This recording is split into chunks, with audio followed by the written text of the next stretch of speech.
Ako, I really wanna work with Kuya Ding Dong Dantes. As in, idol ko talaga siya. And I hope that I get to be someone like him in the future na very versatile and leading man like him. So sana one day I can work with Kuya Ding Dong. Si Olive ba si Marian? Baka may additional ka pa. I'd love to work with Olive Day.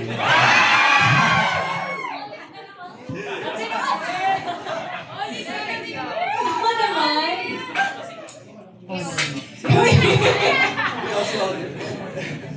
Hey, so,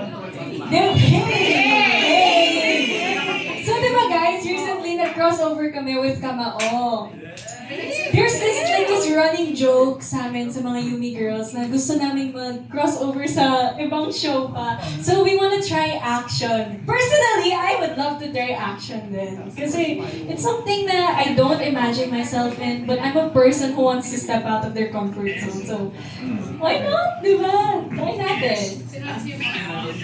Maangas to, nananapak to sa Born to Shine. Pwede. Bakbak versus Nancy.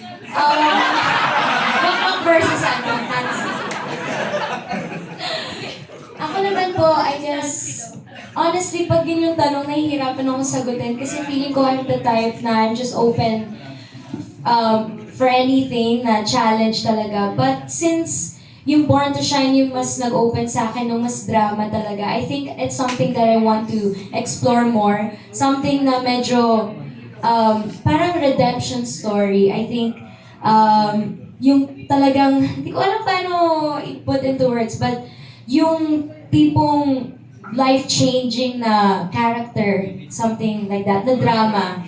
Or maybe a movie na musical pa din. Yun talaga yung dream ko. So, eto, isa na to sa dream ko, yung teleserye na musical, but maybe a movie someday. Nice.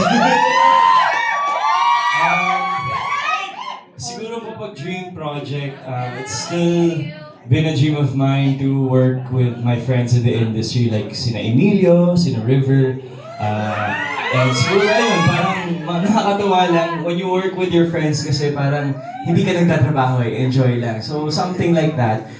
But in terms of my personal dreams, I've really loved rom-com. It's something that gusto ko talagang gawin. But recently parang gusto ko rin gawin yung mga parang mother and son, something medyo mas deeper yung story or mas emotional siya. I think solely because it will challenge me more as an actor. It will really test the waters for me and ayun. But it's a good story arc for me siguro to own my acting more and really focus on it. Kaya something like that na medyo hindi ko pa nagagawa, I would love to try one day.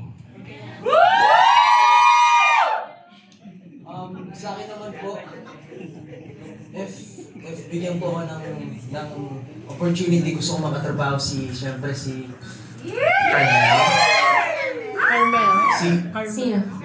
Carmel! Sabihin mo na.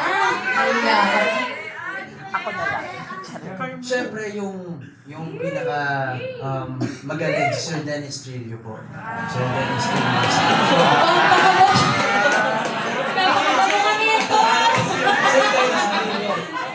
Gusto ko bang pa rin yung parang mala soldier datingan.